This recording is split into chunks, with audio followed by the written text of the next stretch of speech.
Present unit में हम discuss कर रहे हैं ट्रिग्नोमेट्री और इसमें सम एप्लीकेशंस ऑफ ट्रिग्नोमेट्री यानी कि Heights and distance.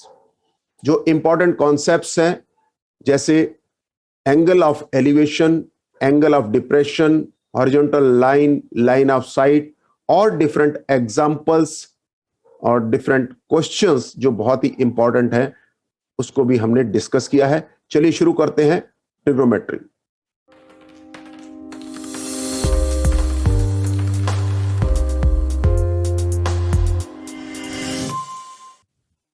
Welcome dear in the next session of crash course of 10th class mathematics complete revision. This is 7th session and we welcome you in the session. Trigonometry आपको पता ही है कि आपने introduction to trigonometry एक अच्छा खासा lengthy topic first term में कर रखा है और इसके बाद जो आपके पास इस समय आने वाला है सेकंड टर्म में वो है हाइट्स एंड डिस्टेंसेस, वो भी ट्रिग्नोमेट्री की एप्लीकेशन पार्ट है। हमें ये लगा कि क्यों ना ऐसा करें कि आपको पहले इंट्रोडक्शन का पार्ट जो आपने किया था उसकी एक शॉर्ट और एक डिटेल्ड दोनों लेवल पे रिवीजन करवा दी जाए।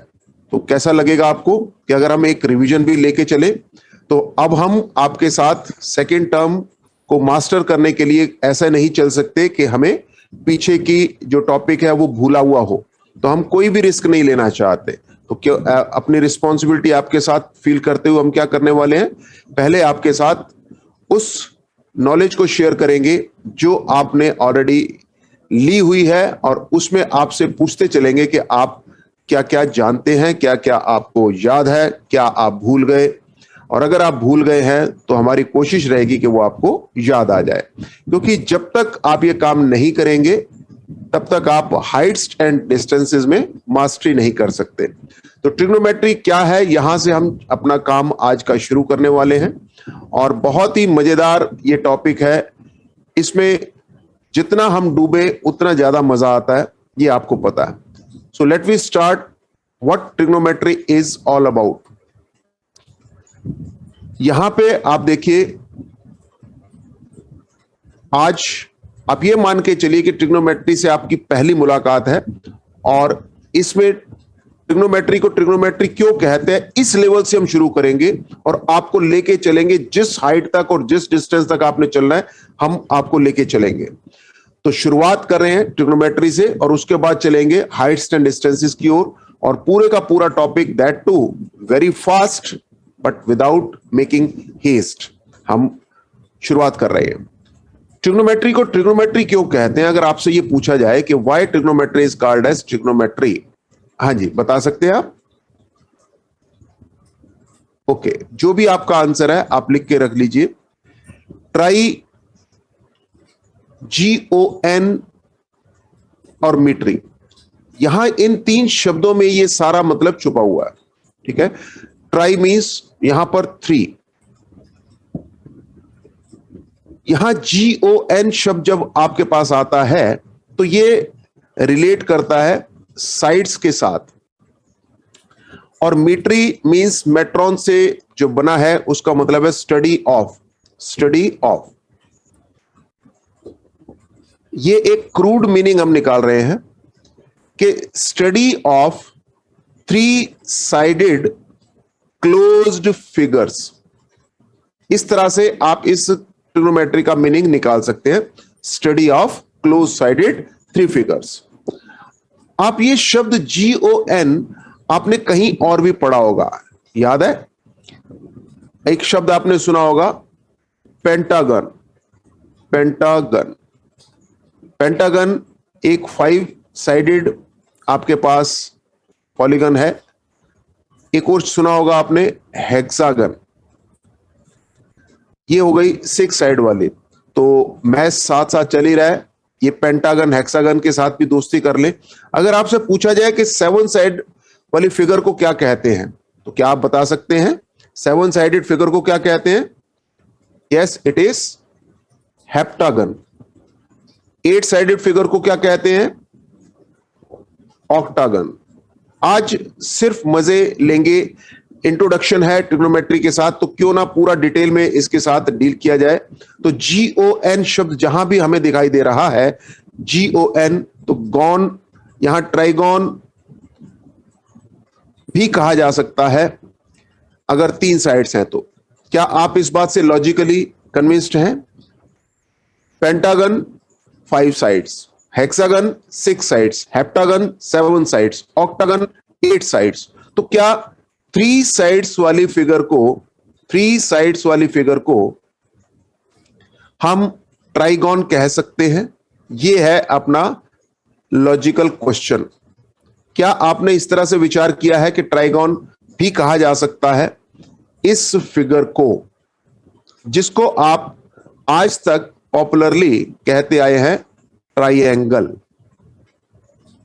कहते आए हैं ना, इसका नाम क्या बोलते हैं आप? ट्राइंगल।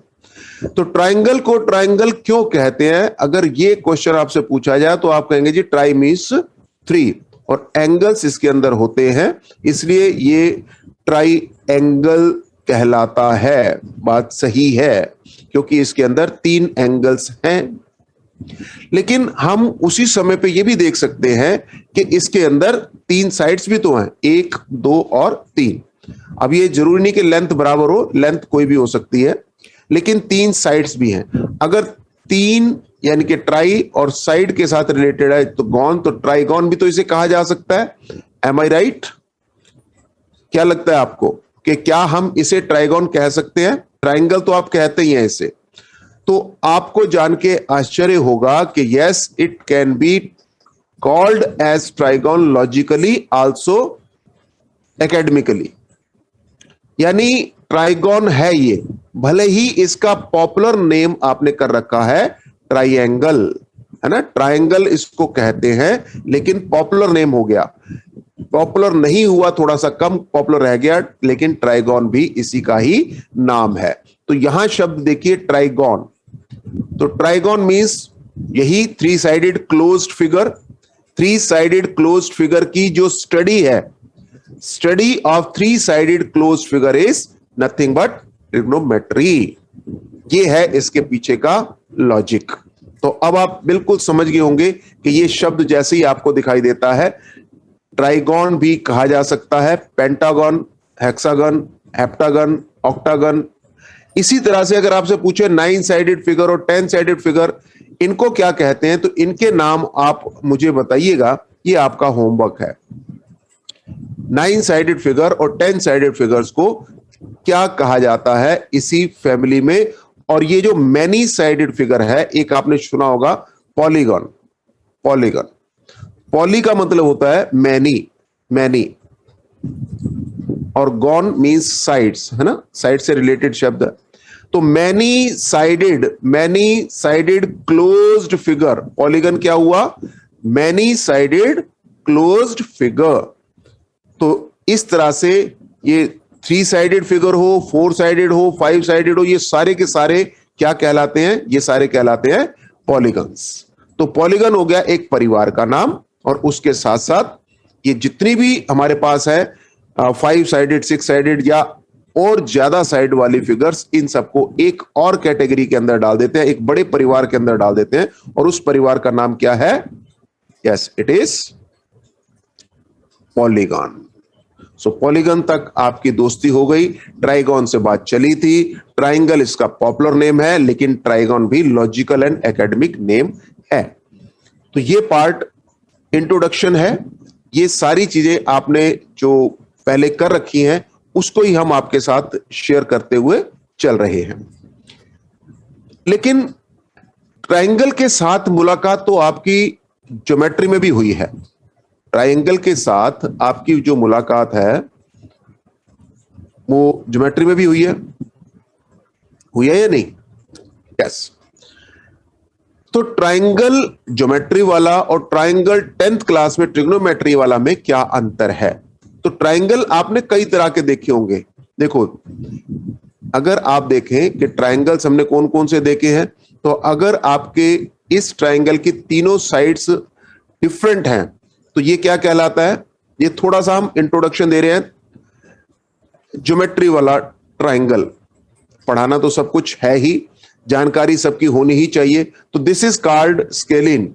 स्केलिन में क्या होता है? All sides of different length, all sides of different length.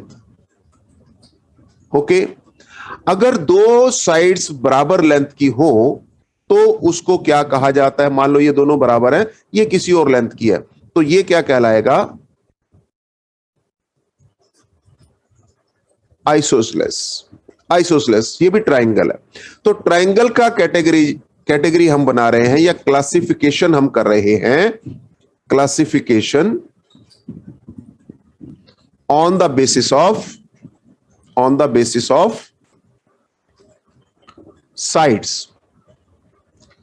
आज हम एक ब्रॉड व्यू लेके चलेंगे। पहले आपके साथ ज्योमेट्रिकली मैं इस फिगर को लेके चलूंगा, फिर आपके जो सिलेबस का चैप्टर 8 है उसके हिसाब से, और उसके बाद हम हाइट्स एंड डिस्टेंसेस की ओर बढ़ेंगे। Every detail will be provided so that आपकी ट्राइंगल के साथ एक दोस्ती हो जाए। तो ट्राइंगल की कैटेगरीज क्या थी, ये हमने अर्लियर क्लासेस में पढ़ी है। स्केलिन वो था जिसकी तीनों साइड्स डिफरेंट लेंथ की थी। इसी तरह से आइसोसेलेस वो है जिसकी दो साइड्स एक ही लेंथ की हैं, लेकिन तीसरी साइड की लेंथ कुछ और है। क्या आप मुझे बता सकते हो कि एक ऐसा ट्राइंगल जिसकी तीनों साइड्स एक ही लेंथ की, बराबर लेंथ की होती है, उसे क्या कहते हैं? All three sides of same length. Yes, you can. Okay, very right. Equilateral. Equi means same, equilateral means all sides same of this figure। तो यहां अगर ट्राइंगल में हम डिफरेंट साइड की लेंथ के हिसाब से इसे क्लासिफाई करें, तो एक ट्राइंगल ऐसा जिसमें कोई भी साइड आपस में बराबर नहीं है, दूसरा ट्राइंगल ऐसा जिसमें दो साइड आपस में बराबर है, और तीसरा ट्राइंगल ऐसा जिसमें तीनों साइड्स बराबर है। तो on the basis of this we can conclude के ट्राइंगल्स तीन तरह के होते हैं on the basis of sides. कौन कौन से? रिपीट कर लीजिए मेरे साथ साथ। Scalene, isosceles and equilateral. ये classification on the basis of sides है। बार बार कह रहे हैं क्योंकि और भी बेसिस हो सकते हैं। कैसे? देखते हैं। मान लीजिए आपको कहा जाए ट्रायंगल्स को ही क्लासिफाई करना है। दुनिया के सारे ट्रायंगल्स आपके सामने रख दिए मैंने, और आपको कहा कि इन्हें अलग अलग कैटेगरी में बांटिए on the basis of their angles. तो पहले हमने साइड के हिसाब से किया था, अब इन्हें एंगल्स के हिसाब से करने वाले हैं। जैसे अगर एक ट्राइंगल ऐसा है जिसमें तीनों एंगल्स अलग अलग डायमेंशन के हैं, एक ऐसा भी हो सकता है जिसमें दो एंगल्स एक ही डायमेंशन के हों, और एक ऐसा भी हो सकता है जिसमें तीनों एंगल एक ही डायमेंशन के हों।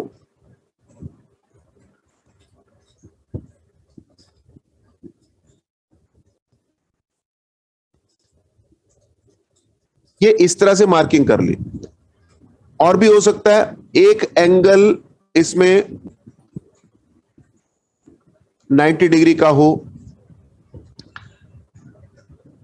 यहां पर ऐसा मान लेते हैं कि all angles are less than 90 degree. All angles are less than 90 degree. इसमें वन एंगल ऑफ 90 डिग्री, और एक कैटेगरी ऐसा ले लेते हैं कि वन एंगल 90 से बड़ा, वन एंगल ग्रेटर देन 90। अब ये तीन कैटेगरी हमारे पास आ गई। ये हम ऑलरेडी कवर कर चुके हैं साइड्स के टाइम पर। तो अगर दो साइड्स ये बराबर थी तो दो एंगल्स भी बराबर थे, तो इन्हें आप आइसोसेलेस ही कहेंगे। तो ये कैटेगराइजेशन हम ऑलरेडी कर चुके हैं, आइसोसेलेस ट्राइंगल्स। अगर इसे हम देखेंगे तो ये, क्योंकि तीनों एंगल्स बराबर है तो तीनों साइड्स भी बराबर है, तो ये हमारे पास इक्विलैटरल हो चुका है। तो इसके लिए कोई नई कैटेगरी नहीं बनानी यहां पे। अब नई तीन category on the basis of angles, purely angles के बेसिस पर। तो एक ट्राइंगल ऐसा जिसमें सारी की सारी एंगल्स 90 डिग्री से छोटे हैं, उसे हम क्या कहते हैं? Yes, what is the answer for that? Okay, very right, acute angled triangles. Acute angled triangle, ये इसका पूरा नाम हो गया। लेकिन इसको प्यार से हम इतना लंबा नाम नहीं लेंगे, हम क्या कहेंगे इसे? Acute triangle. बस इतनी सी बात लिख देंगे, एक्यूट ट्राइंगल, बस, ओवर एंड आउट। तो एक्यूट ट्राइंगल जैसे ही बोला जाएगा, आपके दिमाग में क्या आना चाहिए कि all angles are of less than 90 degree. इसी तरह से इस ट्राइंगल का नाम क्या होना चाहिए? Right angled triangle. ये नाम हो गया पूरा नाम। क्या नाम हुआ?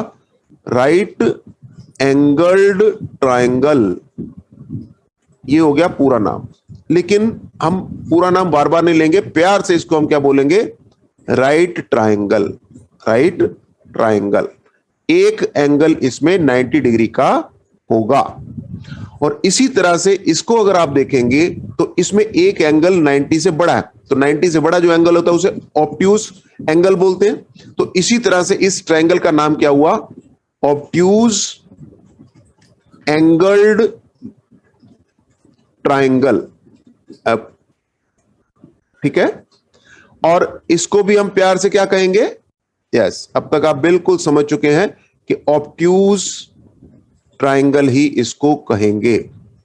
ऑब्ट्यूज ट्राइंगल इसको हम कहेंगे। तो एक्यूट ट्राइंगल, राइट ट्राइंगल और ऑब्ट्यूज ट्राइंगल, ये तीन तरह के ट्राइंगल्स हो गए on the basis of angles. ठीक है, तो अगर हम एंगल्स को बेसिस लेकर करें कैटेगराइजेशन, तो भी ये हमारे पास ऐसे लिया जा सकता है। What next? और आगे क्या? ये सब हमने पढ़ा था अर्लियर क्लासेस में, 10th से पहले की कहानी है ये। अब एक राइट ट्रायंगल की अगर हम बात करें,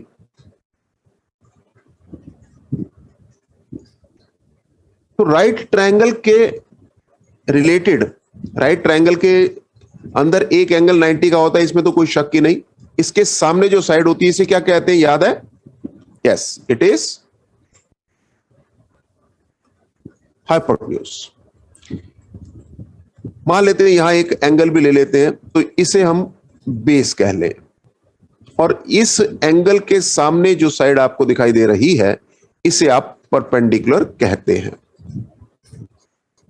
ये सब काम भी हमने अर्लियर क्लासेस में किया था, जहां पे हम एक थ्योरम को जानते हैं, और पीटी लिखते ही आपको पूरा याद आ गया होगा कि किस थ्योरम की बात हो रही है। Yes, you are right, it is Pythagoras theorem. इस थ्योरम के बारे में आपने ऑलरेडी अर्लियर क्लासेस में पढ़ा है। क्या कहती है ये? और ये थ्योरम एप्लीकेबल है कब? जब राइट ट्रायंगल है। ये देखिए, ये राइट ट्रायंगल है।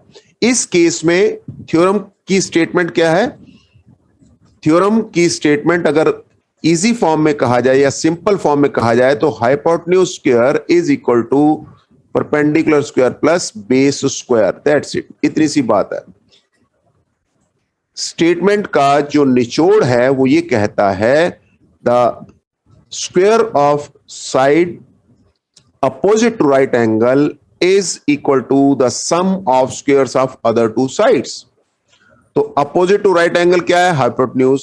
हाइपोटेन्यूज को अगर आप एच से लिख लें, परपेंडिकुलर को अगर पी से लिख लें, डिनोट कर लें, और बेस को अगर बी से डिनोट कर लें, तो पी, बी और एच इस तरह से हम यूज कर सकते हैं।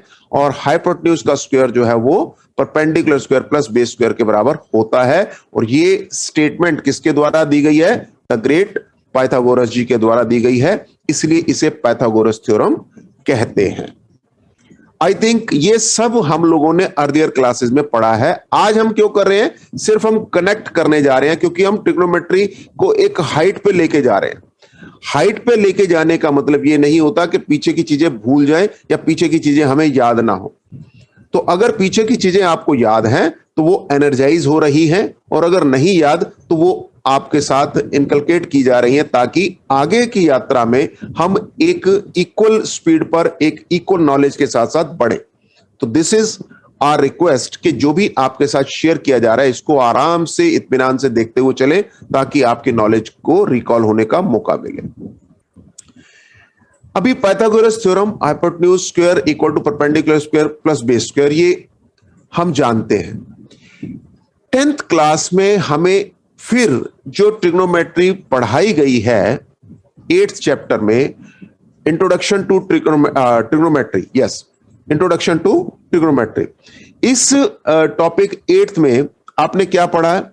इसमें भी तो राइट ट्रायंगल है या नहीं? इसमें भी राइट ट्रायंगल है। तो आप मुझे सबसे पहले ये बताइए कि मान लेते हैं, चलो ये 8th क्लास में हमने पढ़ा, 8th क्लास में पाइथागोरस आपको हमने पढ़ लिया, पाइथागोरस थ्योरम हमें आ गई। लेकिन अब इस समय 10th क्लास में भी आप राइट ट्रायंगल के ऊपर बेस्ड ही काम करने वाले हैं। राइट ट्रायंगल ही होगा इस समय भी, और ये सारा काम। तो आप मुझे बताइए कि इस 10th क्लास में जो हम पढ़ने जा रहे हैं या जो हम पढ़ चुके हैं उसमें और इसमें डिफरेंस क्या है। अगर ये डिफरेंस समझ में आ जाए तो हम 10th क्लास के ट्रिग्नोमेट्री को बड़े प्यार से, बड़े कॉन्फिडेंस के साथ समझ सकते हैं कि why we need to study this. जब हमने 8th क्लास में पाइथागोरस थ्योरम पढ़ ली, उसको समझ लिया, तो अब दोबारा से पढ़ने की जरूरत क्या है? तो यहां इस जरूरत को एस्टेब्लिश करते हुए आगे हम बढ़ेंगे। लीजिए, उस बात को आपके साथ रिवील करते हैं। इस जगह पर बेस के साथ जो टच हो रहा है, इस एंगल को हम मेजर करने जा रहे हैं।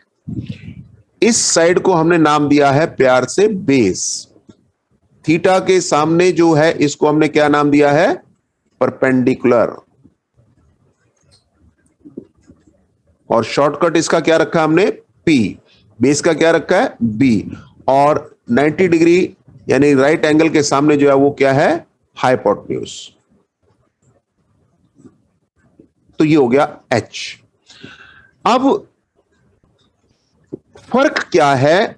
फर्क अब देखिएगा, पाइथागोरस थ्योरम में अगर आपको कोई दो साइड्स पता हो, ध्यान से सुनिएगा, इफ यू नो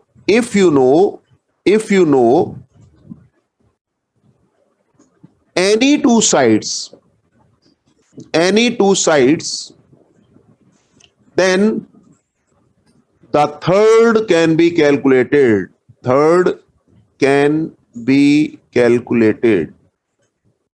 ये है पाइथागोरस थ्योरम का योगदान हमारी जिंदगी में, कि अगर राइट ट्रायंगल में, ये इन्हें राइट ट्रायंगल की बात हो रही है, ठीक है, राइट ट्रायंगल के अलावा नहीं है ये।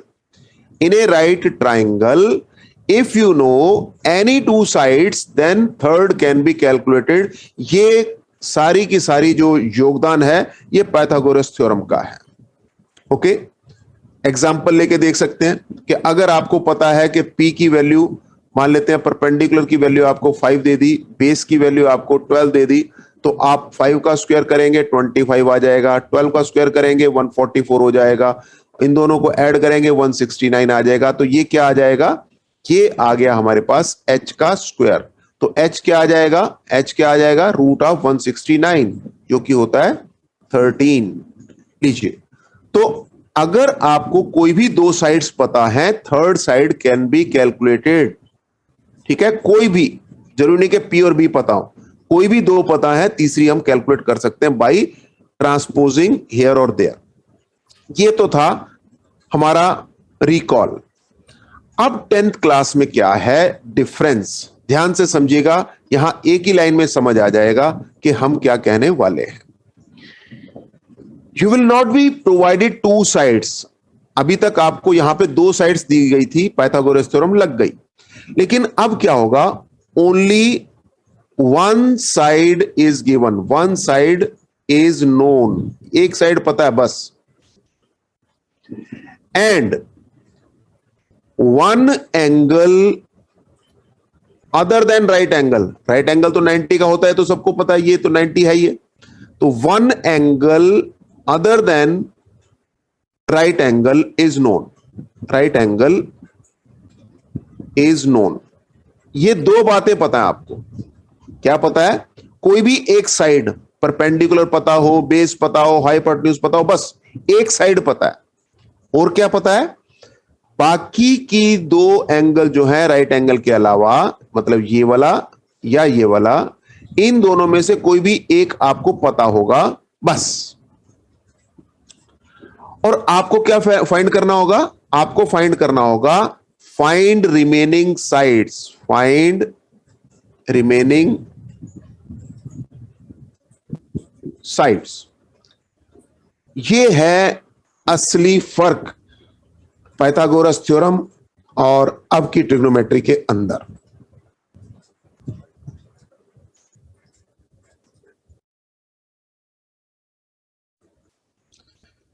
तो I think the whole idea is conveyed. दोनों के बीच में आपको मीनिंग समझ में आ गया होगा कि डिफरेंस क्या है और अभी तक जो आपने पढ़ा था वो क्यों इनसफिशिएंट है। देखो, जब तक हमें इनसफिशिएंसी नहीं पता लगती, मतलब जो हमारे पास है यदि वो हमारी किसी रिक्वायरमेंट को पूरा करने में समर्थ ना हो, है ना, कैपेबल ना हो, तब तक हम नई खोज नहीं करते। तो पाइथागोरस थ्योरम हमारे पास थी। अगर कोई भी दो साइड्स आपको पता थी, आप तीसरी साइड निकाल सकते हैं इन ए राइट ट्राइंगल। लेकिन अगर आपको एक साइड पता हो और एक एंगल पता हो तो आप पाइथागोरस थ्योरम का यूज करके बाकी की साइड नहीं निकाल सकते। ठीक है? तो बाकी की साइड निकालने का फार्मूला कौन बताएगा? तो उसके लिए हमें ट्रिग्नोमेट्री और फर्दर लेवल पर सीखनी पड़ी, और वो हमने सीखी 10th क्लास के 8th चैप्टर में, और उसमें क्या था? Introduction to trigonometry, right? तो this was the difference between the basics. Now आगे बढ़ते हैं और इस बात को और आगे लेके चलते हैं कि कैसे 10th क्लास की ट्रिग्नोमेट्री हमें हेल्प कर रही है बाकी की साइड्स को निकालने में। लीजिए, फिर दोबारा राइट ट्रायंगल बन गया। अब हम थीटा ले लेते हैं, पी बी और एच इस तरह से ले लेते हैं। आपने सुना होगा एक शब्द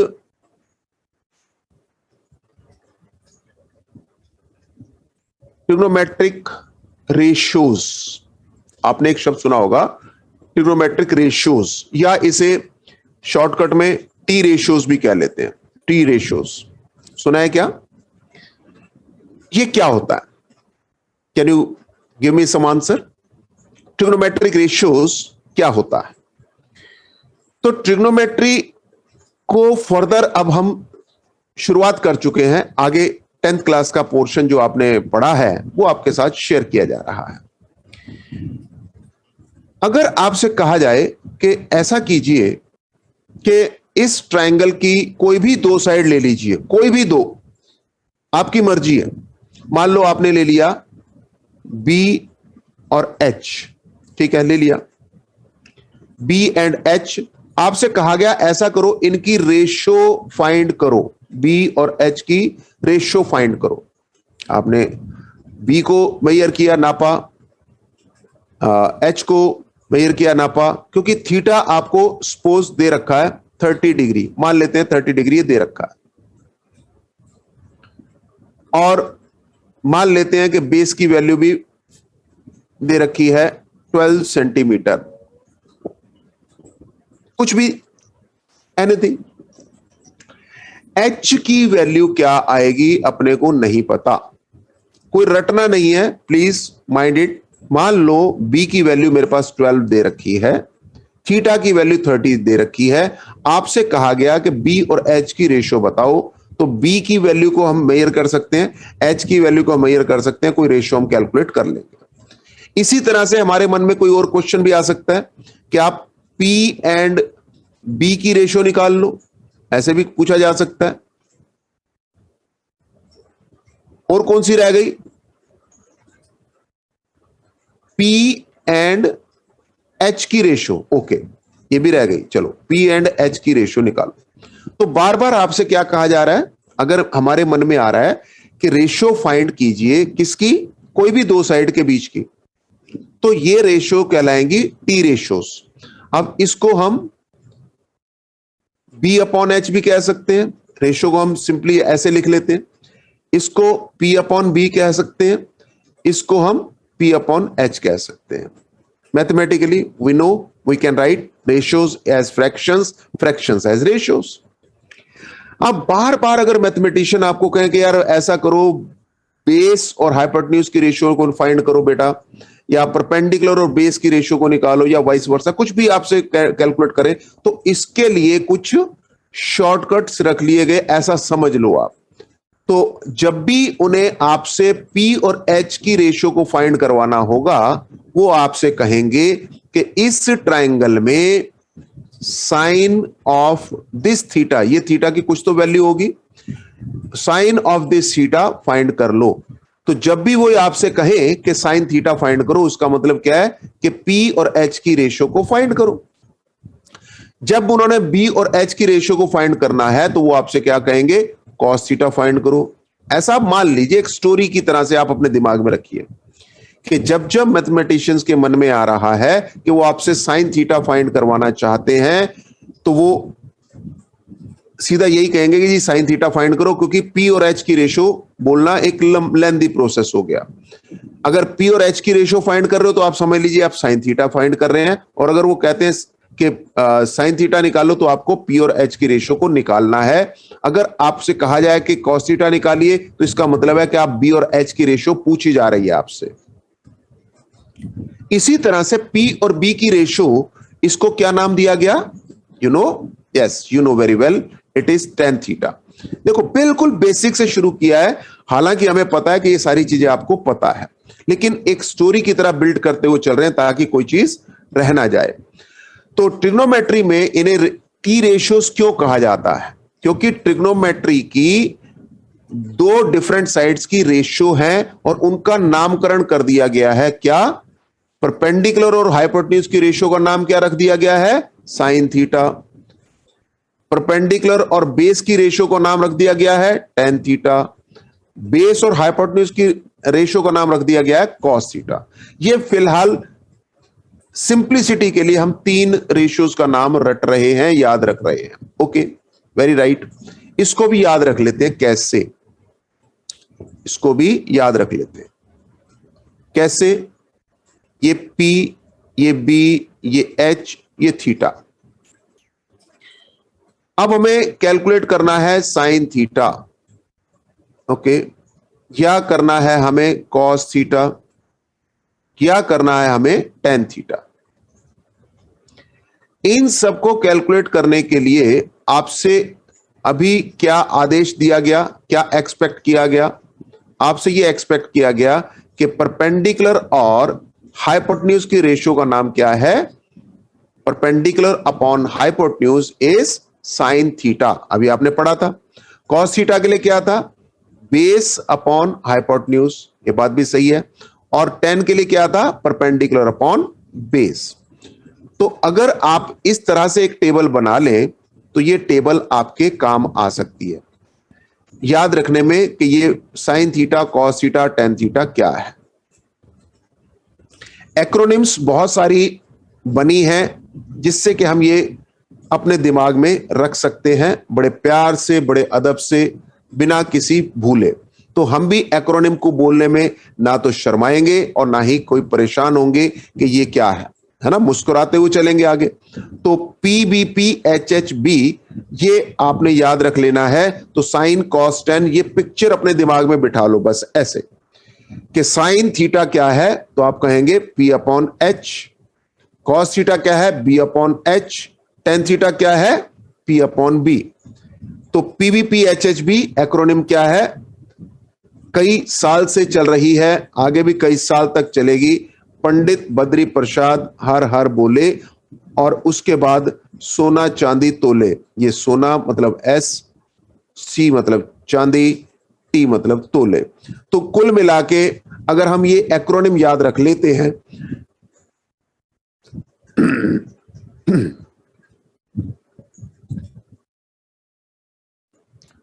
तो बहुत ही आसानी से आप साइन कॉस और टेन के फार्मूले दिमाग में रख सकते हैं। तो अब अगर आपसे कोई पूछे कि कॉस थीटा का फार्मूला क्या होगा, तो आपके दिमाग में आना चाहिए पंडित बद्री, बद्री का मतलब बी ऊपर हो गया, प्रसाद, हर हर, तो ये हर हर का ये दूसरा एच, तो कॉस थीटा, तो ये सोना चांदी, चांदी मतलब ये सेकंड। तो लाइक दैट आप अपने दिमाग में उसको रख सकते हैं एज एन एक्रोनिम। अब पीबीपी एच एच भी अगर आप ऐसे रख सकते हैं, that is very fine. Sign theta, cos theta, tan theta क्या है? सिंपली ट्रिग्नोमेट्रिक रेशियोज हैं। रेशियोज क्यों है? क्योंकि दो साइड्स को सिंपलर फॉर्म में हम लेते हैं with respect to certain angle theta given. तो ये एक राइट ट्रायंगल में ही होता है, इसीलिए इन्हें टी रेशियोज कहते हैं। तो यहां तक मेरा ख्याल है बात एकदम क्लियर हो चुकी है। इसके आगे अपने पास P और H। अब आपके मन में यह भी आ सकता है कि यार अगर P को H से डिवाइड करने को कह दिया, बात सही है, लेकिन H को P से डिवाइड करने को भी तो कह सकते हैं, ये भी तो दो साइड्स हैं। तो क्या इसका अलग से नाम होगा? What is it's name?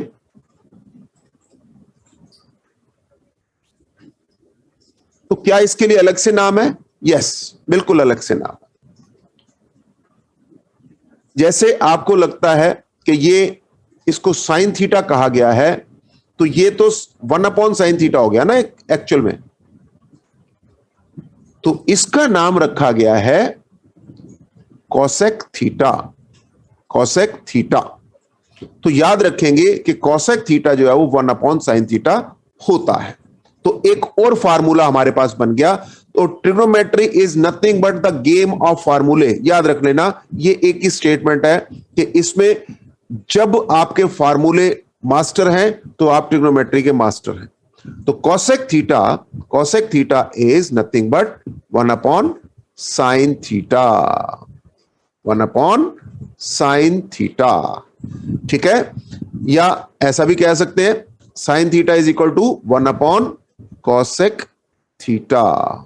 ठीक है, इस तरह से ये हो गया ट्रिग्नोमेट्रिक रेशियोज का। तो अब अगर हम एक बार फिर टेबल बनाए तो मुश्किल हो जाएगा, तो क्या कर सकते हैं हम? साइन थीटा का रेसिप्रोकल कौन है? तो H/P। अगर इधर से हम चलेंगे तो क्या होगा? H/P। H/P क्या है हमारा? कोसेक थीटा है ना, कोसेक थीटा है ना ये। तो just see sign theta, cos theta, tan theta, यहां तक ओके है। तो साइन का रेसिप्रोकल क्या है? Cosec theta. ये यहां पे आप अपने दिमाग में रख सकते हैं, ये क्या होगा? Cosec theta, cosec theta. और कॉस थीटा B/H है। अगर मैं H/B करूंगा, इधर से चलूंगा, तो क्या बन जाएगा? ये सेक थीटा, यानी एक रेशियो और आ गई। इसको भी याद रख सकते हैं कि अगर हम कहते हैं H/B, तो ये आ गई 1/cos हो गया ना ये तो, और 1/cos क्या होगा? Sec theta. ये एक और ट्रिग्नोमेट्रिक रेशियो हमें मैथमेटिशियंस ने इंट्रोड्यूस करके दे दी। इसी तरह से अगर हम B/P कहना चाहते हैं, तो कॉट थीटा नाम का एक और ट्रिग्नोमेट्रिक रेशियो जो कि होता है B/P, ये 1/tan थीटा भी मान सकते हैं, और ये आपके पास हो गया कॉट थीटा। ये सारी चीजें आपको आती हैं, हमें पता है, लेकिन एक रिवीजन चल रही है, एक सारी चीजें हम रिकॉल करके चल रहे हैं ताकि कुछ छूट ना जाए। और हो सकता है कोई हमारा ऐसा दोस्त हो जिसको ये चीजें ना आती हो या बिल्कुल भूल गया हो, तो उसे भी ये चीजें आ जाएं, ताकि वो भी आगे की मंजिल में, आगे की यात्रा में, आगे की जर्नी में, ट्रिग्नोमेट्री की जहां मास्टरी में लेके जाने जा रहे हैं, उस ट्रिग्नोमेट्री की उस जर्नी में हमारा साथ वो भी चल सके। तो केवल यही मोटिव है, that is why we are going into that much detail. और आगे बढ़ते हैं। तो अब पीवीपी एचएच भी आपको याद हो चुका है। इसके अलावा कुछ और फार्मूले आपके याद हो चुके हैं क्या? साइन थीटा और cosec theta and cosec theta, इन दोनों का एक पेयर है। कैसा पेयर है? Sine theta 1/cosec theta, cosec theta 1/sin theta. तो दोनों एक दूसरे के रेसिप्रोकल वाला रिलेशन है। रेसिप्रोकल वाला रिलेशन है। तो इसको यूं भी देख सकते हैं कि अगर हम साइन थीटा को कॉसेक थीटा से मल्टीप्लाई करें तो ये एक फार्मूला बन गया, 1 बनेगा। देखना कैसे। साइन थीटा क्या था, अगर आप देखें तो ये था P upon H. Cosec theta क्या था, H अपॉन P। दोनों को मल्टीप्लाई करो तो क्या होगा, ये P कैंसिल हो गया, H कैंसिल हो गया, तो 1 आ गया कि नहीं आ गया। तो यहां पर ये एक फार्मूला बन गया अपने आप ही। तो फार्मूला कुछ नहीं है, सिर्फ आपकी अंडरस्टैंडिंग है। कोई प्रूफ ना करो, सिर्फ अपने दिमाग में लेके चलो। साइन थीटा जब भी बोले अपने दिमाग में सोचो कि P और H की रेशो हो रही है। कॉसेक थीटा जब भी बोले आप अपने दिमाग में सोचो कि H और P की रेशो हो रही है, सो ऑन सो फोर्थ। तो बिल्कुल ये कुछ नहीं, ट्रिग्नोमेट्रिक रेशियोज हैं, और ट्रिग्नोमेट्रिक रेशियोज को कैसे डील करना है बस वो आपके सामने रखा जा रहा है। तो साइन एंड कोसेक एक पेयर बन रहा है जो एक दूसरे के रेसिप्रोकल है। अभी 2 हमने पेयर और किए थे, कौन कौन से, एक और पेयर था ना, कॉस का जोड़ीदार कौन था, yes you are right, sec theta. ये भी रेसिप्रोकल वाला रिलेशन है, इसका भी, ये भी रेसिप्रोकल वाला रिलेशन है। तो इसमें भी फार्मूला बिल्कुल वही बनेगा, क्या, कॉस थीटा को अगर सेक थीटा से मल्टीप्लाई करेंगे तो आंसर क्या आएगा, 1 आएगा। और थर्ड पेयर, अब तक तो बिल्कुल गाड़ी चल चुकी है अपनी, तो थर्ड पेयर में क्या है, tan theta and cot theta, ये भी एक रेसिप्रोकल वाला पेयर बना रहा है। तो फार्मूले के हिसाब से tan theta into cot theta, जब जब जरूरत पड़ेगी ना, ये सारे फार्मूले हमें यूज करने हैं। कौन सा फार्मूला कहां यूज होगा कोई पता नहीं, इसीलिए ये गेम ऑफ फार्मूले हैं। जिसको फार्मूले अच्छे से रिकॉल हो जाते हैं, अच्छे से अपने दिमाग में रख सकता है, बार बार उसे बोल सकता है, बार बार उसे यूज कर सकता है, वही ट्रिग्नोमेट्री का मास्टर होगा। और सारे के सारे यही इसी प्लेटफॉर्म पे आपके साथ हम शेयर करेंगे, चिंता की बात है ही नहीं। अभी यहां से शुरुआत हो रही है ट्रिग्नोमेट्री की, बहुत ही मजेदार टॉपिक है। और इवन 10th क्लास जब पूरी गुजर जाएगी, 11th क्लास में भी आपको बहुत सारी ट्रिग्नोमेट्री और देखने को मिलेगी, वहां भी हम आपके साथ शेयर करेंगे। तो अभी बेसिक्स हैं, वहां हायर कॉन्सेप्ट्स यूज होंगे, लेकिन 10th क्लास के हायर तक हम आपको यहां पे लेके जाएंगे। कोई भी ऐसा क्वेश्चन नहीं छूट जाएगा जो कि पेपर में आपके सामने हो और आपने ना किया हो।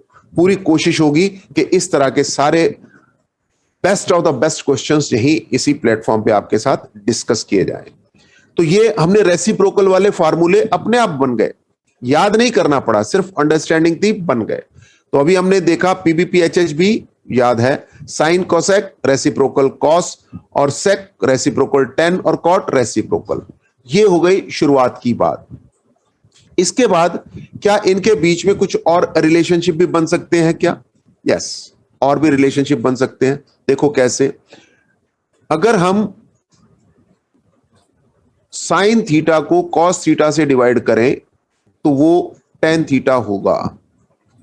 ये भी याद रख लीजिएगा, जब भी आपके मन में प्रूफ कि ये कैसे होता है, जब भी मन में आपके आए तो आप साइन की जगह P अपॉन H लगा लो, उसी के साथ कॉस की जगह पर B अपॉन H लगा लो, फिर इसे थोड़ा सा सॉल्व कर लो। ये P upon H into H upon B हो जाएगा, H H कैंसिल हो गया, क्या बन गया, P अपॉन B बन गया।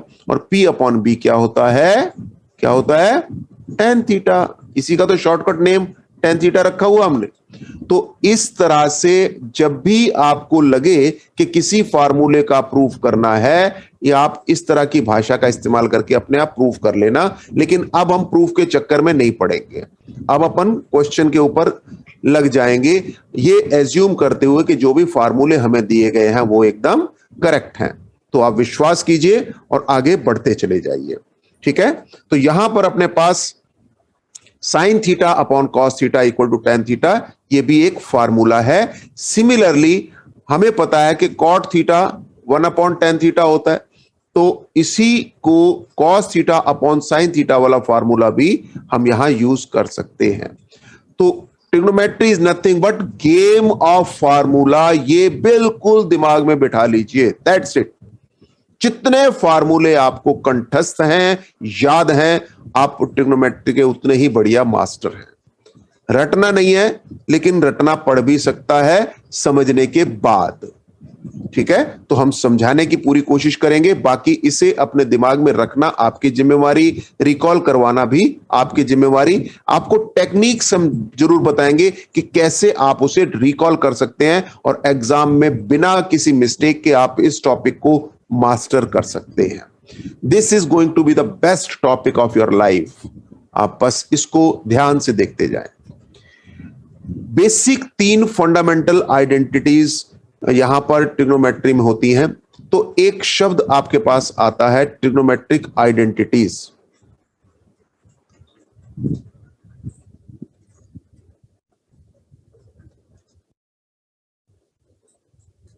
Trigonometric identities. आपके लिए एक क्वेश्चन डाल रहा हूं, इस क्वेश्चन का आप उत्तर देखिएगा कि what is an identity. What is an identity, ये आपके लिए होमवर्क है।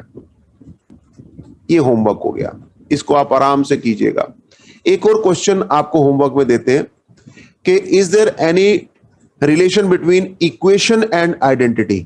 इक्वेशन एंड आइडेंटिटी में कोई रिलेशन है क्या, है ना, एनी रिलेशन। ये भी आप फाइंड कीजिए, ये आपका होमवर्क हो गया।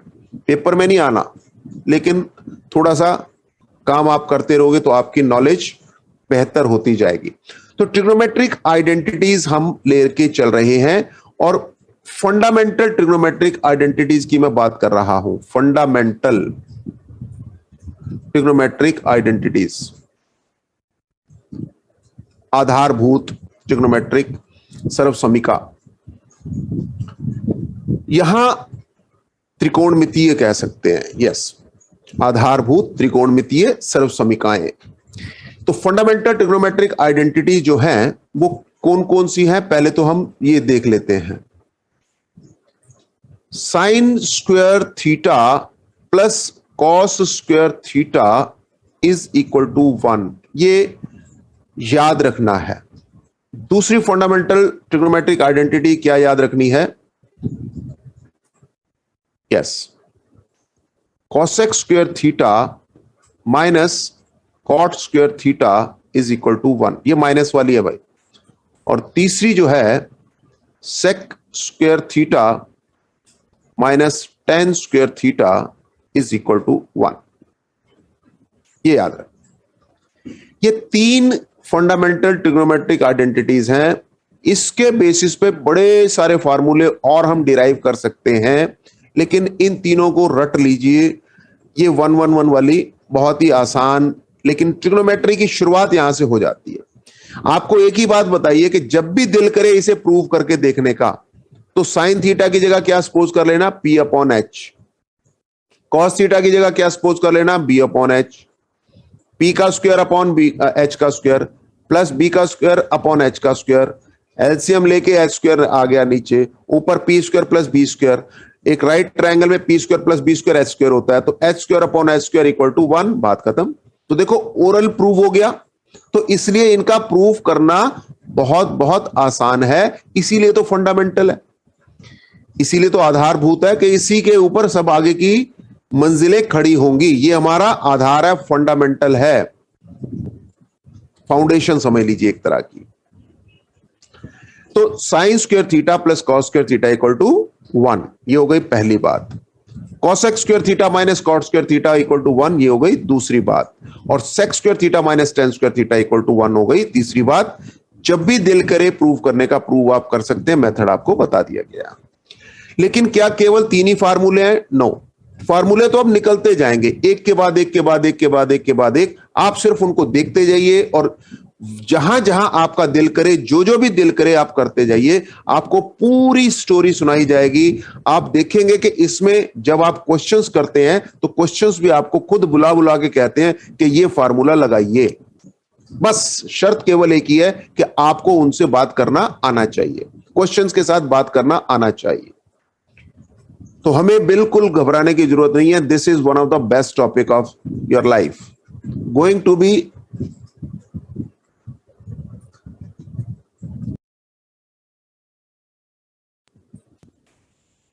नेक्स्ट टू दैट अपने पास पहली फंडामेंटल आइडेंटिटी को हम पकड़ते हैं, क्या थी वो? Sine square theta plus cos square theta equal to 1। इसके बेसिस पर अब यहां से ट्रिग्नोमेट्री आप एक कदम आगे बढ़ने जा रहे हैं। देखिए जैसे होता है ना, शुरुआत होती है तो शुरुआत बिल्कुल किनारे से जहां पे पानी बिल्कुल ना के बराबर है, फिर थोड़ा सा और आगे बढ़ते हैं तो पानी थोड़ा और गहरा होता है, फिर और बढ़ते हैं थोड़ा और गहरा होता है। लेकिन जब आपको स्विमिंग आती जाती है तो आप बढ़ते जाइए, इससे क्या फर्क पड़ता है कि गहरा ज्यादा है या नहीं। जिसको तैरना आता है उसने तो सरफेस पे तैरना है, नीचे कितना गहरा है कोई खास फर्क नहीं पड़ता। तो इसी तरह से हम ट्रिग्नोमेट्री में और गहरे की तरफ धीरे धीरे बढ़ते जाएंगे, लेकिन with the slow but study steps. अब यहां से हम कुछ डिराइव्ड आइडेंटिटीज फाइंड कर रहे हैं। डिराइव्ड आइडेंटिटीज यानी sine square theta plus cos square theta equal to 1 है। इसके बेसिस पर क्या कुछ और आइडेंटिटीज हम कह सकते हैं? तो अगर आपसे कहा जाए कि साइन स्क्वायर थीटा को आप लेफ्ट साइड पर रख लीजिए तो ये कॉस स्क्वायर थीटा का क्या होगा? ये उधर चला जाएगा। इधर प्लस हो रहा है तो उधर जाके क्या हो जाएगा? माइनस हो जाएगा। तो ये एक और फार्मूला बन गया आपका। ये एक और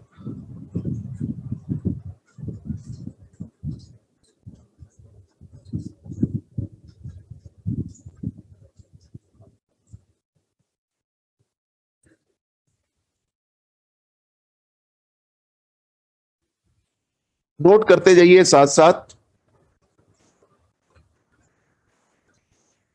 तो इसे अगर हम फार्मूला नंबर 1 कह लें इसका, तो इसी में से हमने एक और फार्मूला निकाल लिया नंबर 2। पहले सेट में से पहला फार्मूला, दूसरा फार्मूला जो हमने डिराइव किया है, कोई अलग से नहीं आया, वहीं से ही हमने डिराइव कर लिया, मीनिंग पकड़ लिया।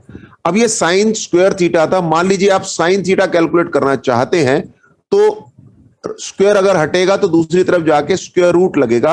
ये सब कैलकुलेशनल चेंजेस हैं, हमें पता है। तो साइन थीटा की जगह पर 1 minus cos square theta under the root अगर आपको कभी लगाना पड़े तो आप लगा सकते हैं, मना नहीं है, बशर्ते आपको याद हो। शर्त सिर्फ इतनी है कि आपको ये याद होना चाहिए। ये सारे रिजल्ट करेक्ट हैं। अगर आपको 1 माइनस कॉस स्क्वायर थीटा की जगह साइन स्क्वायर थीटा लगाना है आप लगा सकते हो। अगर आपको साइन थीटा की जगह 1 minus cos square theta under the root लगाना है आप लगा सकते हो। शर्त केवल एक ही है कि आपको याद है या नहीं है, बस। ये ऑलरेडी प्रूव्ड हैं, आपको प्रूव नहीं करने, लेकिन आपको यूज करने हैं। यूज करने के लिए आपको पता तो होने चाहिए। तो ये सारी चीजें इसलिए बताई जा रही हैं कि किसी तरह से आप भूल ना जाएं, जब आपकी जरूरत हो तो आप उसे यूज कर पाए। साइन थीटा ये आ गया। इसी तरह से अगर इसी ओरिजिनल इक्वेशन में पहले आपने क्या किया था, कॉस को उधर भेजा था।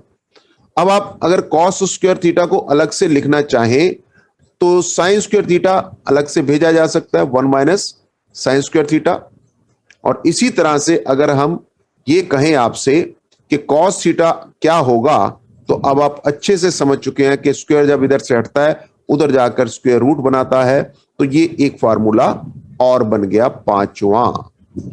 तो 5 फार्मूले का सेट है ये मेरा फर्स्ट फंडामेंटल आइडेंटिटी। ठीक है, फर्स्ट फंडामेंटल आइडेंटिटी क्लियर हो गई, आराम से लिख लिया। जब तक आप लिखे नहीं आगे मत बढ़िए, ये सारी चीजें आगे काम आएंगी। हायर लेवल पर अगर आपने ट्रिग्नोमेट्री में जाना है, और डेफिनेटली जाना ही है, इसमें कोई शक नहीं। चलिए और आगे बढ़ते हैं।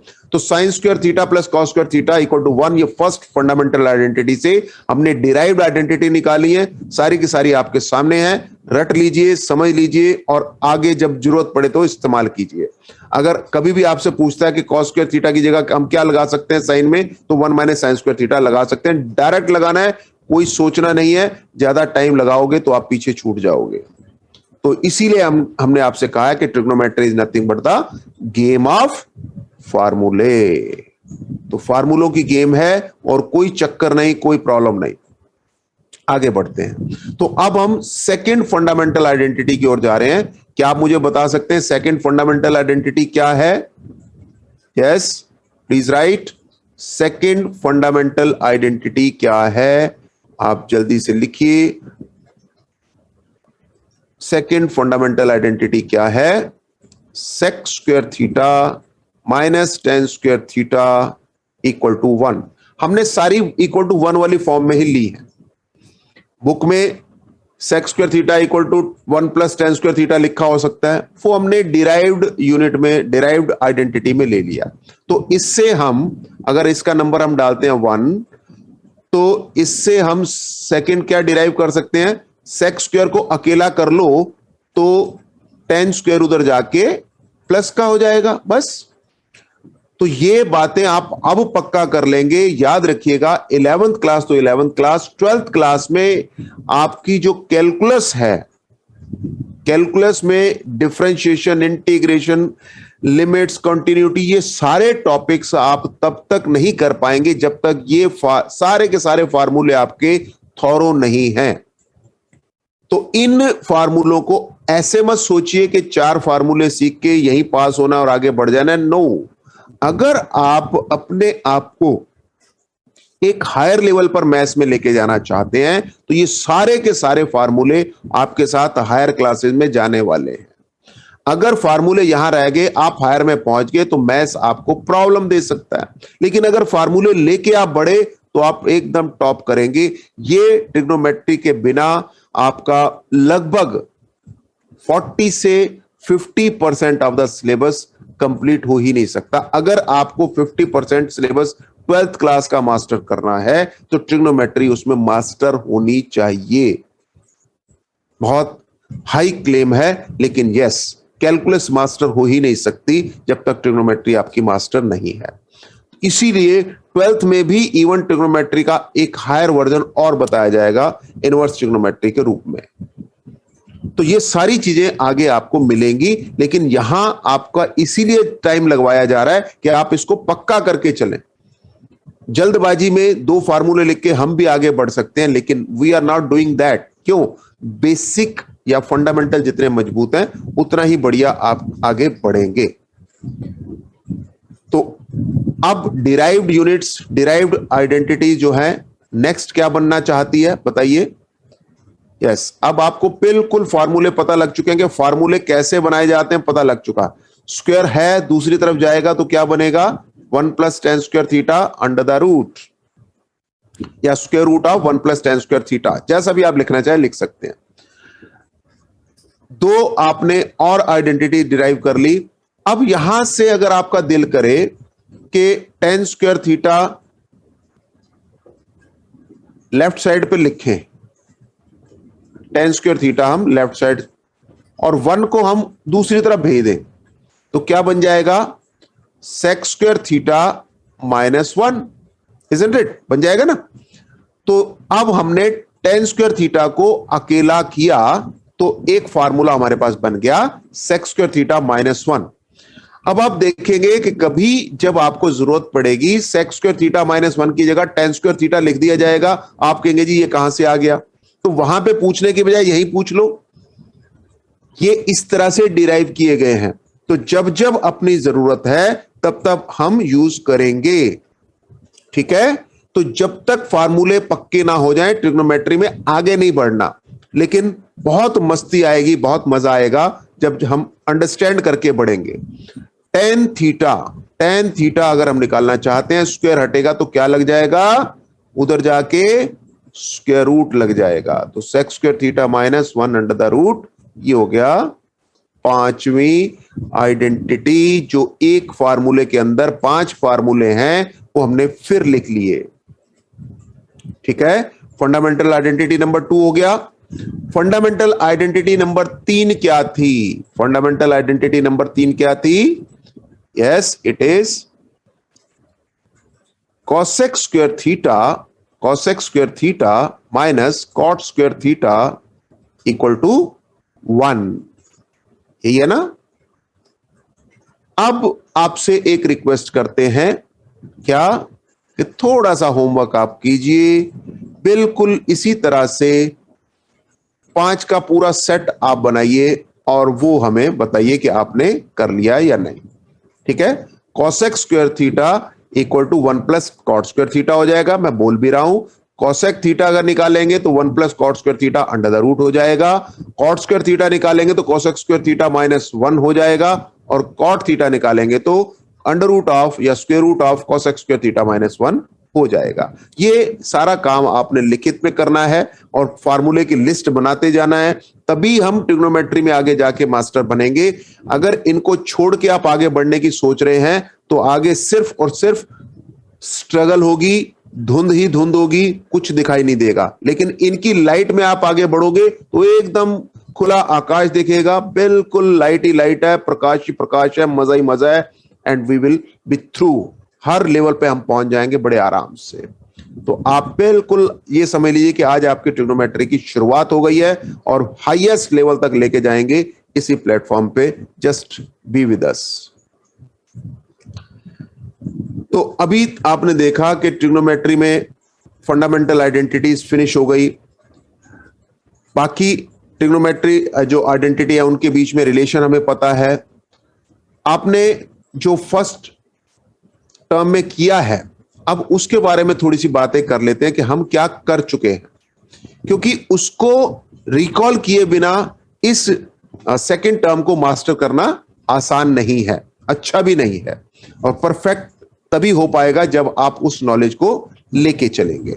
ठीक है, तो अब हम क्या करने वाले हैं, अब आपके साथ उन सब बातों को डिस्कस करेंगे जो आपने ऑलरेडी फर्स्ट टर्म में या 8th चैप्टर में पढ़ी थी।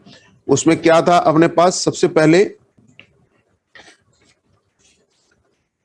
याद कीजिए, अपने पास जितने भी एंगल्स हैं पीबीपी एचएचबी वाला, ये सारे काम हमने आपको जो डिस्कस किए वो सारे के सारे आपके पास मौजूद थे। यानी कि ट्रिग्नोमेट्रिक रेशियोज थी, वो सारी हमने आपके साथ शेयर की। ट्रिग्नोमेट्रिक रेशियोज के बाद कुछ आइडेंटिटीज थी। आपको दिया जाता था कि भाई tan थीटा की वैल्यू इतनी है, बाकी की थीटा निकालिए, ऐसा काम करते थे ना आप। तो ऐसी वैल्यूज यानी कि रिलेशन बिटवीन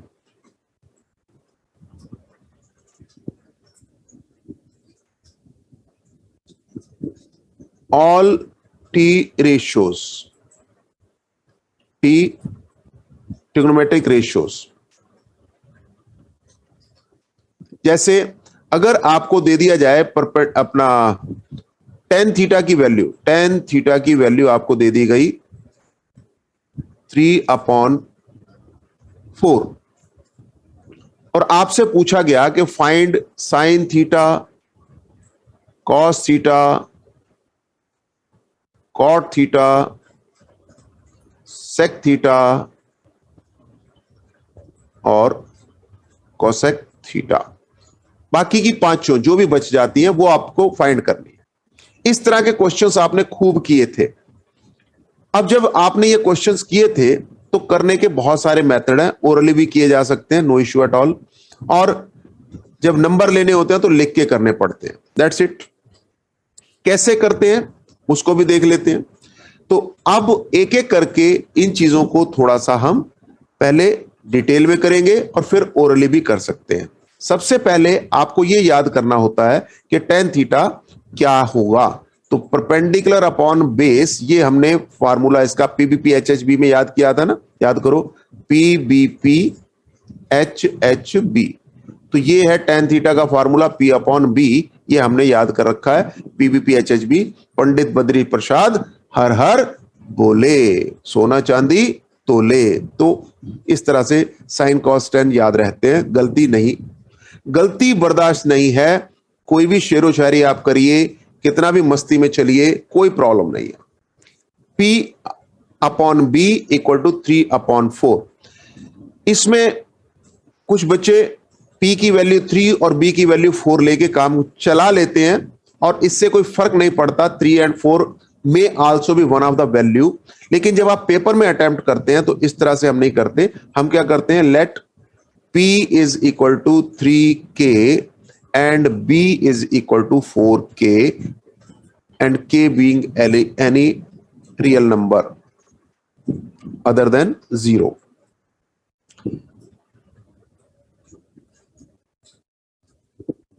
अब p और b अगर आपने k के मल्टीपल के साथ ले लिए तो इससे क्या होगा, आप पाइथागोरस थ्योरम जानते हैं, पाइथागोरस थ्योरम जानते हैं, उस पाइथागोरस थ्योरम के हिसाब से आपकी तीसरी साइड कैलकुलेट की जा सकती है।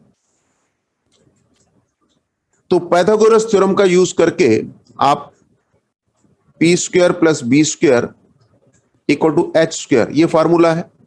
p अपने पास है 3k, इसका स्क्वायर कर दिया, b आपके पास 4k, इसका स्क्वायर कर दिया, और सॉल्व करते गए 9k square plus 16k square और ऐड किया 25k स्क्वायर। अगर इसको देखेंगे तो ये 5k का होल स्क्वायर होता है, और यही आ गया मेरा h का स्क्वायर, यानी h मेरे पास आ गया 5k। तो कुल मिला के अगर ये ट्रिग्नोमेट्री का यही ट्रायंगल हम यूज कर लें तो परपेंडिकुलर हो गया 3k, बेस हो गया 4k, तो h हो गया 5k। ये तीनों साइड्स हमने in terms of k find कर ली हैं। अब अपने को क्या चाहिए, साइन थीटा। साइन थीटा का फार्मूला क्या है, p अपॉन एच। तो p अपॉन एच यहां फार्मूला लिखो अच्छे बच्चों की तरह। शुरुआत में जल्दबाजी बिल्कुल नहीं करनी, कोई जल्दी नहीं करना, शुरुआत में बड़ी मस्ती से बड़े आराम से काम करना है। जब समझ आ गया तो फिर खूब दौड़ना, कोई नहीं रोकेगा आपको। तो p upon H, p upon H, p upon H यानी कि 3k upon 5k, k cancel, 3/5, काम खत्म।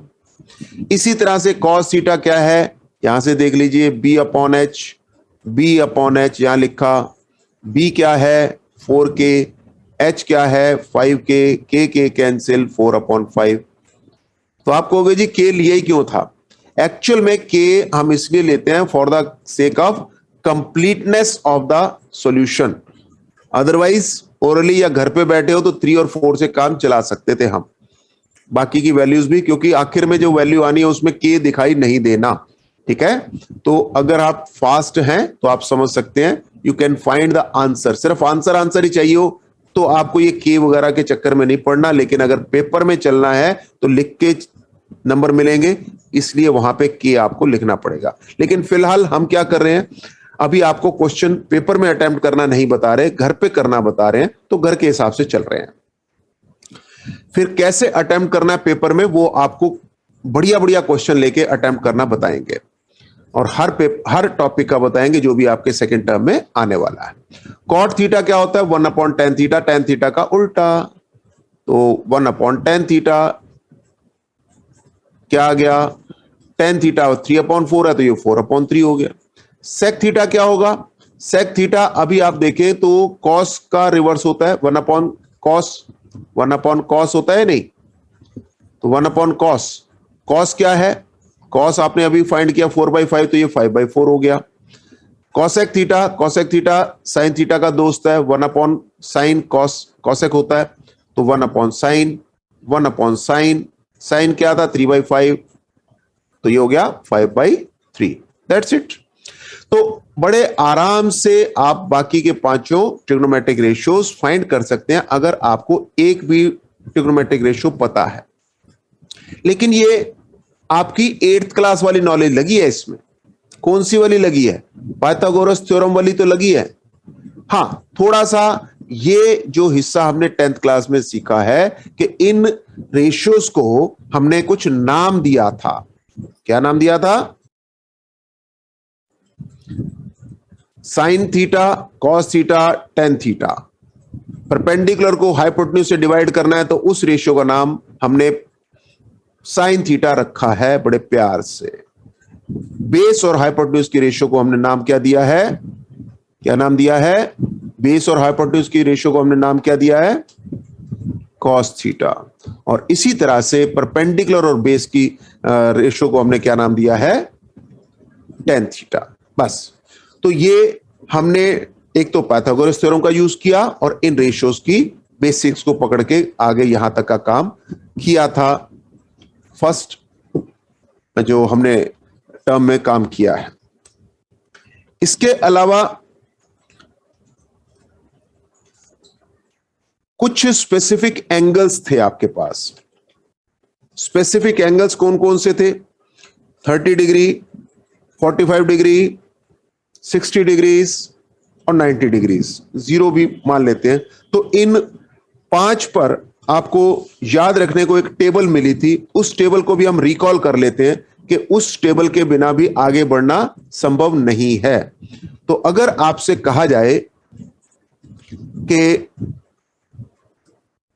साइन 30 डिग्रीज क्या होगा या कॉस 60 डिग्रीज क्या होगा या टेन 45 डिग्रीज क्या होगा, अभी आपको ये रैंडमली क्वेश्चंस लग रहे होंगे, लेकिन ये सारे के सारे आपने सीखे थे। अब यही टेबल आपको रिकॉल करवाने की कोशिश करते हैं कि किस तरह से ये सारी वैल्यूज हम लिख सकते हैं, याद रख सकते हैं, और आगे जब डिफरेंट डिफरेंट कॉन्टेक्स्ट में हमें इनको यूज करना है, क्योंकि इन वैल्यूज के बिना आप हाइट्स एंड डिस्टेंसेस पे नहीं जा सकते। तो सेकेंड टर्म ही चल रही है, लेकिन फर्स्ट टर्म को सॉलिड किया जा रहा है इसमें सिलेबस को, नहीं तो आप हाइट्स एंड डिस्टेंसेस में वहां पे आपको यूज करना होगा कि कॉस 60 का वैल्यू निकालो, इसकी जरूरत है, उसकी जरूरत है, वो सारी वैल्यूज अगर आपके टिप्स पे नहीं है तो आप वहां पे नहीं चल पाएंगे। तो हम कोई चांस नहीं ले रहे, हम हर चीज आपके साथ डिस्कस करते हुए चल रहे हैं। तो किस तरह से इन वैल्यूज को याद रखा जा सकता है? तो हमारे साथ साथ एक टेबल बना लीजिए इस तरह से, बिल्कुल ऐसे ही ये टेबल आपके काम आएगी।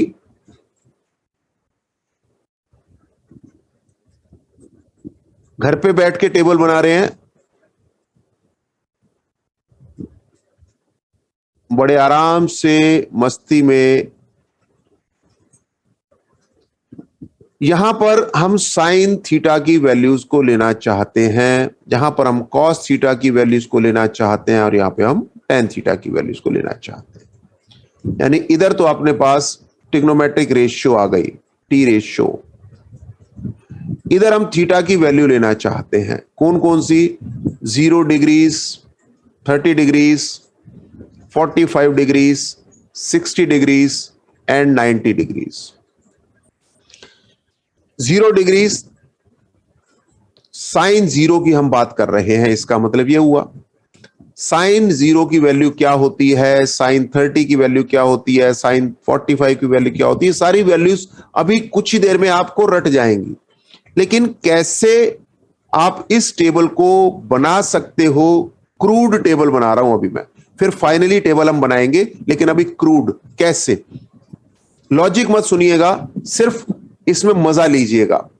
अगर आपको कहा जाए, ये याद रखने का मेथड बता रहे हैं, टेबल तो आपके पास बनी हुई कई जगह मिल जाएगी। आप 0 से काउंटिंग स्टार्ट करें, 0 1 2 3 4। ये क्यों नहीं करना अपने दिमाग में, ठीक है, सिर्फ मजा लेना।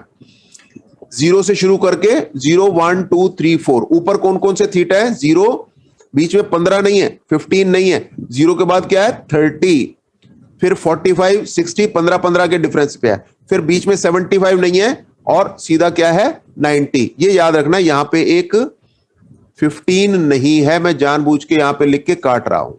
इसी तरह से यहां पे 75 नहीं है, मैं लिख के काट रहा हूं ताकि आपके दिमाग में रहे। तो कौन कौन सी वैल्यूज हैं? 15 का टेबल तो लग रहा है, लेकिन बीच में कौन से नहीं है? 15 नहीं है और 75 नहीं है। तो कुल मिला के 0 से शुरू करके 90 तक जाना है 15 15 के जंप पे, लेकिन 15 और 75 को हटा दो, 15 और 75 को हटा दो। ये बात हो गई क्लियर?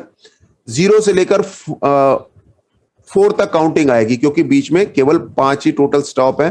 तो 0 30 के नीचे, 45 के नीचे, 60 के नीचे और 90 के नीचे क्या लिख दिया? 0 1 2 3 4।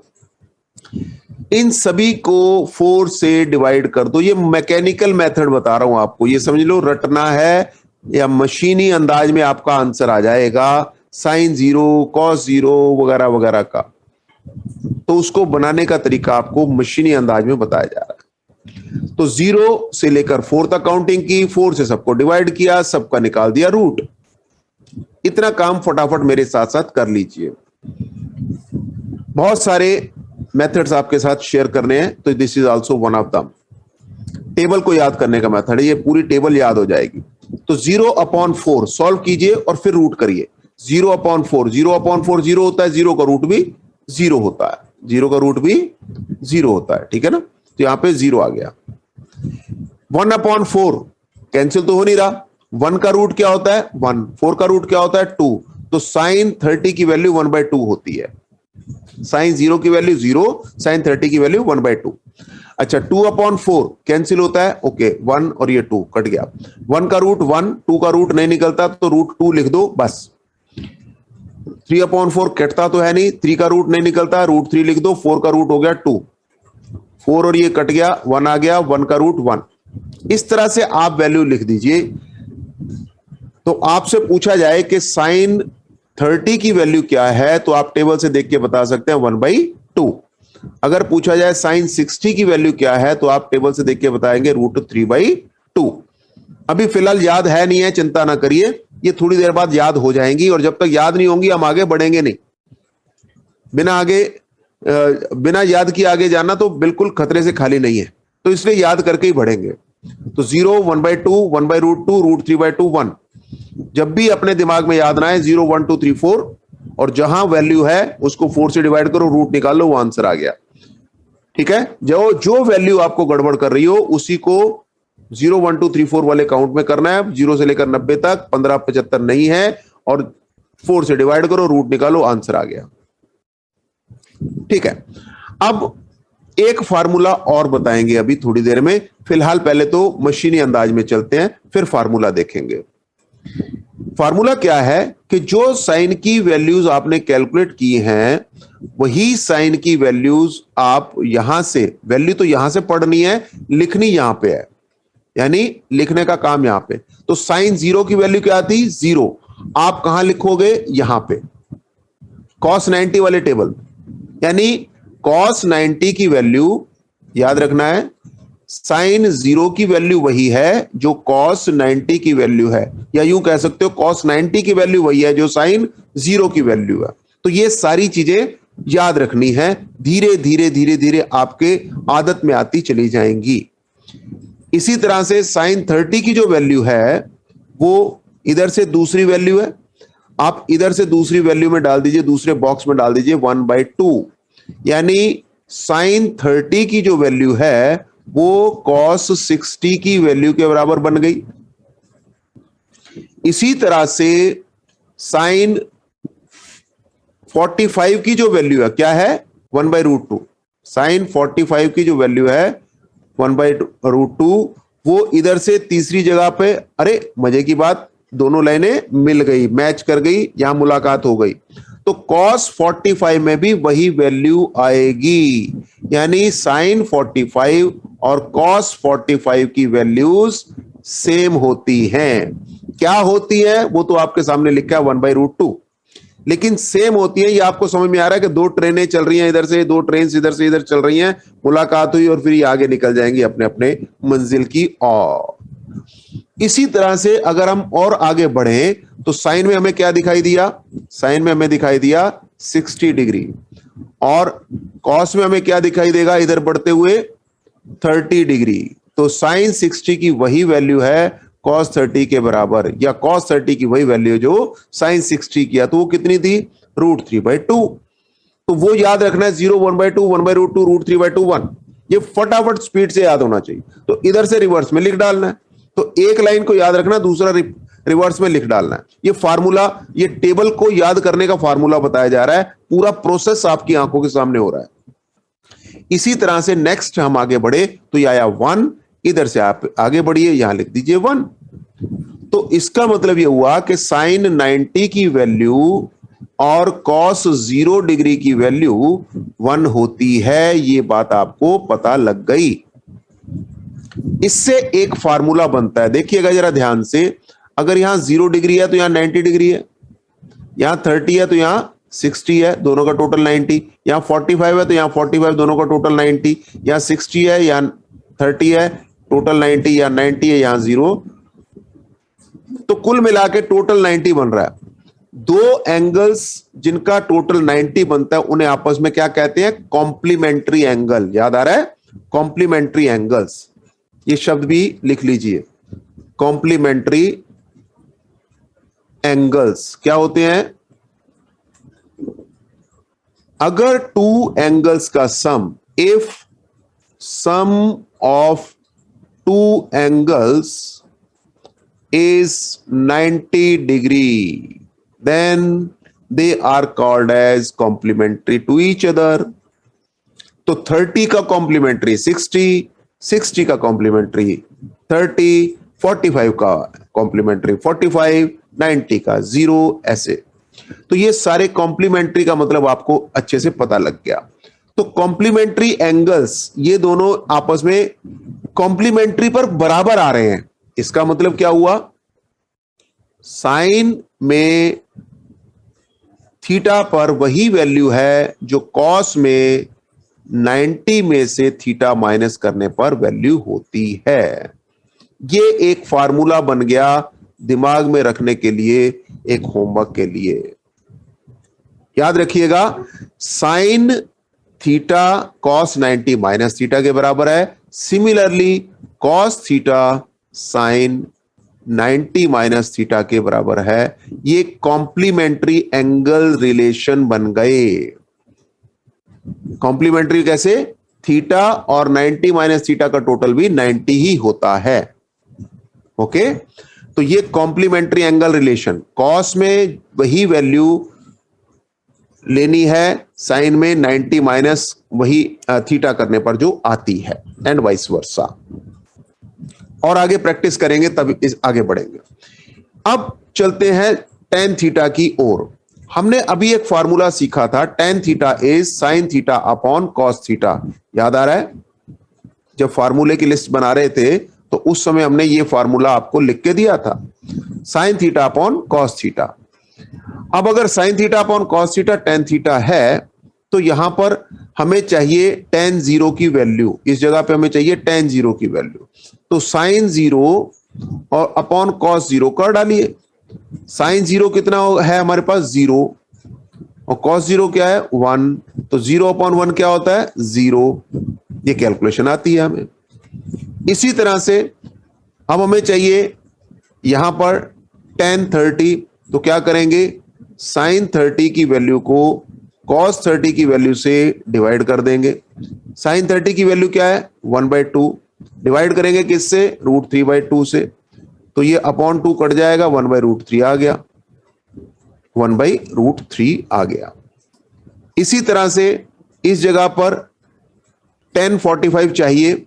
अब सबसे मजेदार और सबसे आसान वैल्यू यही है, 1/√2 को 1/√2 से डिवाइड करना है। तो भैया जब सेम क्वांटिटी को डिवाइड करोगे तो आंसर क्या आएगा? 1।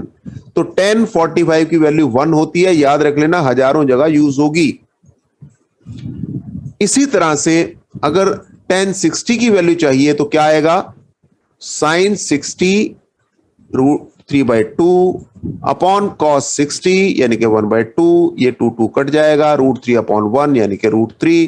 तो 1060 की वैल्यू क्या याद रखनी पड़ेगी? √3।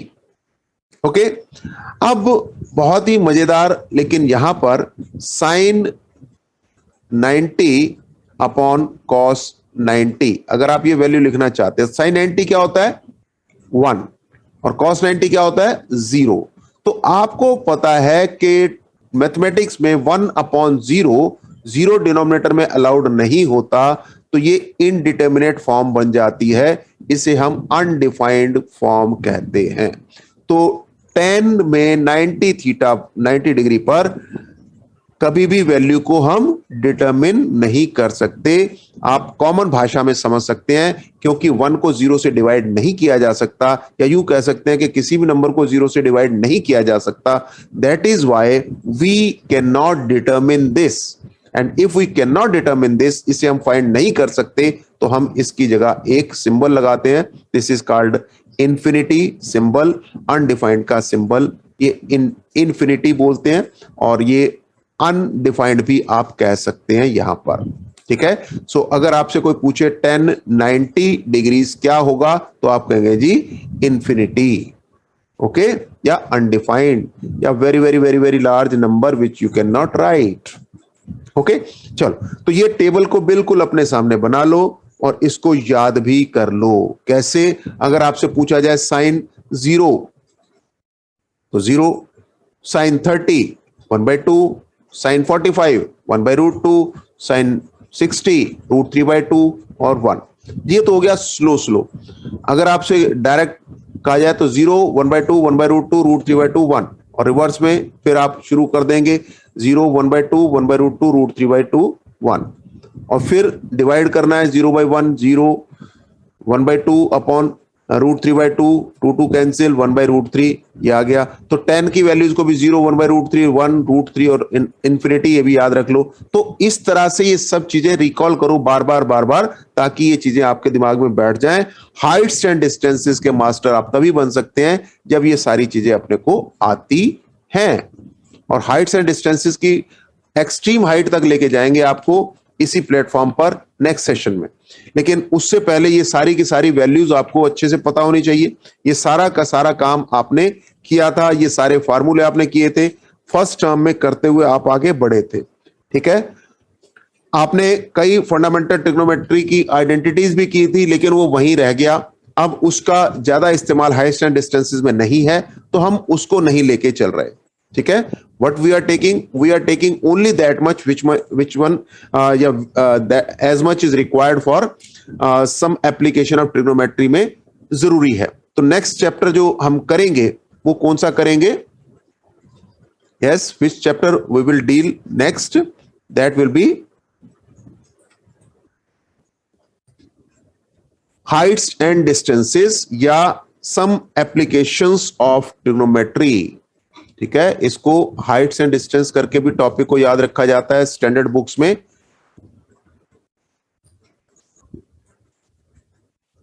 हाइट्स एंड डिस्टेंसेस, या इसे आपके पास चैप्टर नंबर 9 के तौर पे some applications of trigonometry, some applications of trigonometry. तो इस टॉपिक को नेक्स्ट सेशन में हम डिटेल में डिस्कस करने वाले हैं। हमने आज बेसिक्स बना दिया है, इस टॉपिक को समझने लायक आपको रिकॉल करवा दिया है, आपकी नॉलेज को एनर्जाइज हमने करवा दिया। एनर्जाइज करने के बाद आपसे सिर्फ इतनी रिक्वेस्ट है कि जितना आज हमने किया है उसको बस रिवाइज करके नेक्स्ट सेशन जो हमारा होगा कल, उसके ऊपर आपने ध्यान देना है, और यहां पर नेक्स्ट जो सेशन है उस सेशन में ये सारी की सारी नॉलेज काम आने वाली है। So let us move ahead, and with this we can assume that today's session is over, and next topic जो है वो हमारे पास है एप्लीकेशन। उस एप्लीकेशन टॉपिक पे हम मिलेंगे। Bye bye for today, thank you.